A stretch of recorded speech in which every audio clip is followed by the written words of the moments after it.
lendemain du match de championnat, la vie reprend son rythme normal. Les novices font le ménage et servent au restaurant qui appartient à la société. C'est ici que les plus valides prendront leur retraite à l'âge de 25 ans en travaillant comme serveuse ou femme de ménage.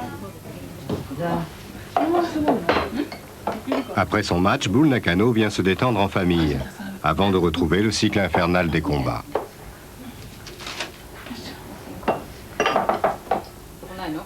Ça va en ce moment? Tu n'as pas trop de problèmes avec tous tes matchs? Non. Ça va.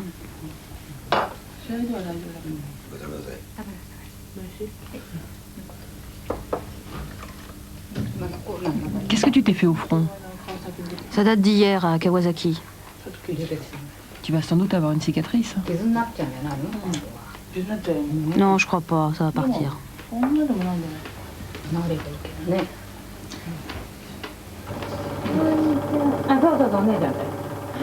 Le père projette un vieux film sur l'enfance de Bull. Souvenir d'une petite fille.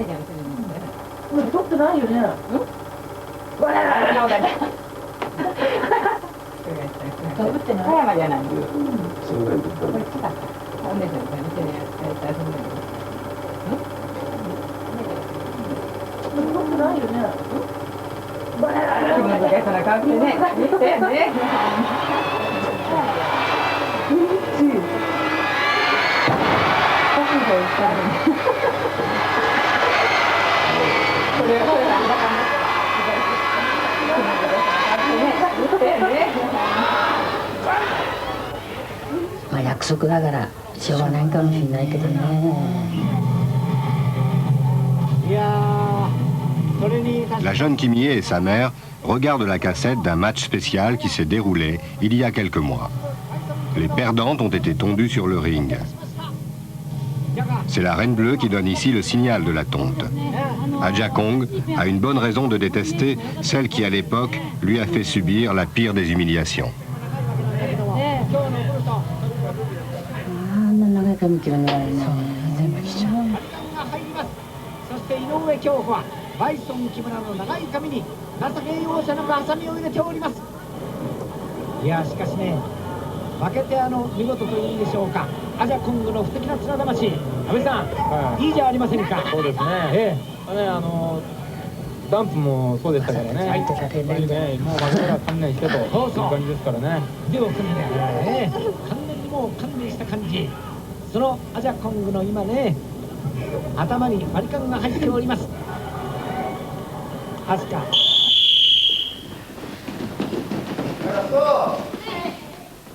Kimie est championne du Japon de catch amateur. Dans la journée, c'est une employée modèle, identique à des millions de japonaises.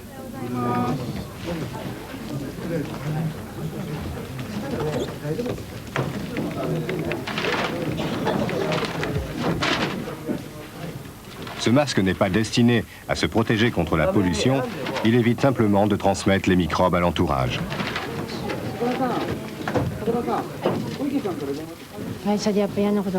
Au bureau, il y a toujours des problèmes. Si je fais une erreur, mes supérieurs me grondent, je me sens toujours stressée. Alors le soir, quand je m'entraîne, je me défoule sur mon adversaire, j'imagine que j'ai en face de moi la personne qui m'a sermonné, ça me soulage.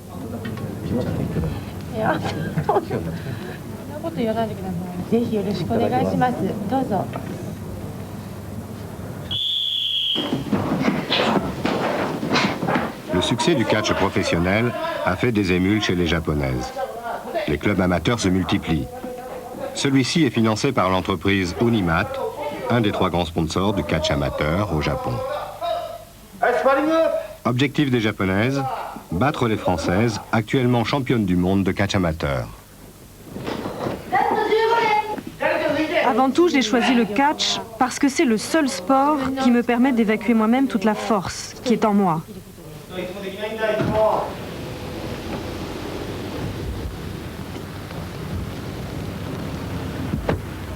Dumpu Matsumoto est devenue une star grâce au catch.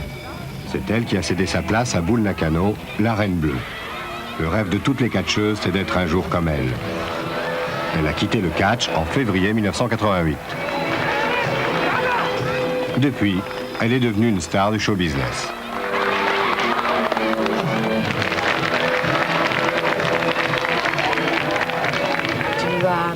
J'ai été catcheuse pendant 8 ans. Les 4 premières années, j'étais novice. Pendant 4 autres, j'étais championne. J'étais la Dumpu Matsumoto.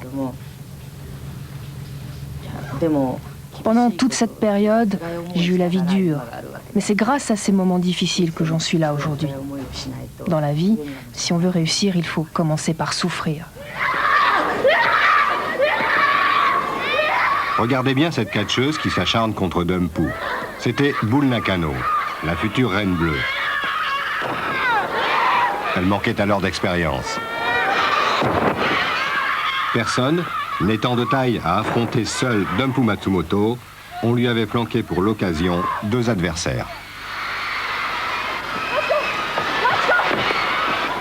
Dumpu tenait à infliger une défaite à celle qui allait lui succéder. Elle est partie sur cette ultime victoire.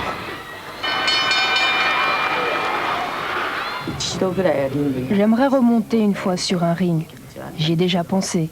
Mais ce serait à New York, au Madison Square. Certainement pas au Japon. Je ne veux plus avoir aucune relation avec le catch au Japon. Surtout pas avec les sociétés de catch japonaises. Comptez sur moi.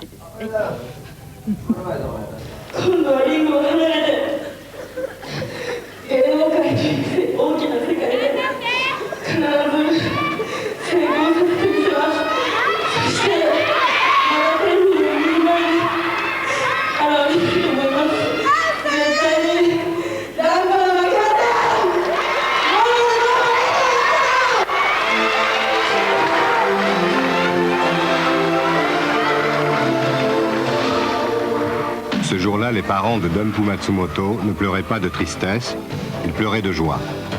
Leur fille quittait le ring pour monter sur les planches et elle s'en sortait bien.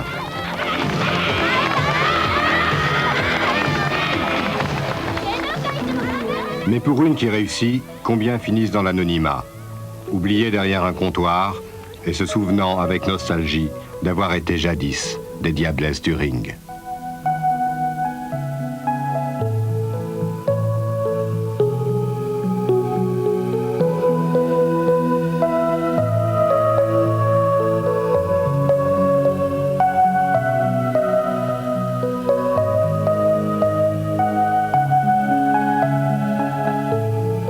Comme les gens de cirque, les baladins, les saltimbanques, ces femmes qui donnent le meilleur d'elles-mêmes, qui prennent tous les risques, n'ont au fond qu'une seule ambition, tenir. Tenir le temps d'un match, le temps d'une carrière qui peut être très brève. Tenir contre leurs peurs, contre leurs doutes, et si possible, briller. Briller fugitivement comme ces étoiles filantes qui scintillent un instant, puis disparaissent sans laisser de traces. À très bientôt. Bonsoir.